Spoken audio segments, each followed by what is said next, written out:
Bonjour les licornes et les pirates. Aujourd'hui, je vais vous lire La danse des chats à Louvain de Xavier Deutsch aux éditions Ozu Belgique. Il y a de cela très longtemps, alors que la magie et la sorcellerie rôdaient encore dans nos belles régions, la ville de Louvain se trouvait aux prises avec une étrange histoire. En pleine nuit, entre le samedi et le dimanche, des chats sortaient de toutes parts et se réunissaient sur la place du marché pour y boire et danser. Des chats qui boivent et qui dansent, voilà qu'il n'y en aurait plus d'un de nos jours.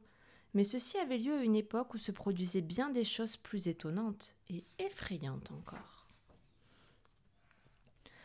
Un soir, un homme qui rentrait chez lui passa par la place du marché.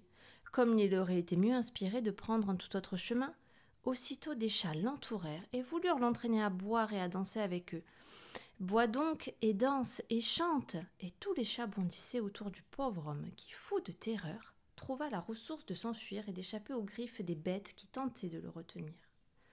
Dès le lendemain, son histoire fit le tour de la ville, et le seigneur de Louvain déclara qu'une récompense serait offerte à quiconque les débarrasserait de ces chats diaboliques.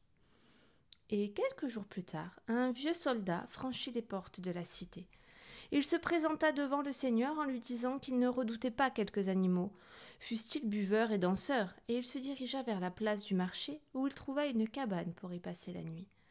Et lorsque le seigneur lui demanda s'il avait besoin de quelque chose, l'homme répondit « Juste un peu de bois pour faire du feu, une poêle, de la farine, du beurre, du lait et des œufs pour faire cuire quelques crêpes. » La nuit vint, et à l'heure habituelle, le soldat vit arriver 8 chats noirs qui se mirent aussitôt à danser et à boire autour de lui.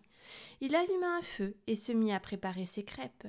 Les chats, le voyant, lui demandèrent ce qu'il faisait, et sans répondre un seul mot, il continua de cuisiner en fredonnant une mélodie de son pays. Les chats s'énervèrent. L'un d'eux tendait à l'homme une bouteille, un autre dansait et sautait de tous côtés, un autre encore sifflait des insultes. Mais le brave homme continuait à préparer ses crêpes sans dire un mot.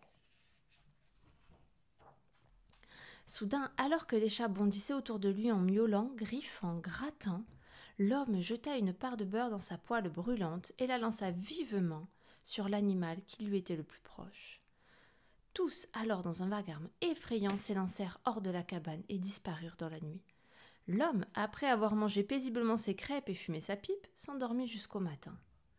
Le seigneur vint le voir, ayant avec lui la foule des louvanistes. « As-tu vu les chats » demanda-t-il au soldat. Celui-ci tout bonnement leva sa pipe vers une femme qui se tenait là. C'était la femme du cordonnier. Dans ses cheveux, à moitié brûlés, traînaient encore quelques traces de beurre fondu. Comment nier cette preuve? La femme se genouilla en pleurant et miaulant. Devant tous, elle avoua qu'avec 7 autres compagnes, certaines nuits, elle se changeait en chat pour boire, danser et effrayer les braves gens. Chacun se détourna de cette femme dont la réputation était perdue à tout jamais. Le soir même, on la vit quitter la ville, en compagnie de 7 autres personnes, vêtues de robes noires. Cette histoire vous a plu? Laissez-moi en commentaire les prochaines histoires que vous aimeriez que je vous raconte.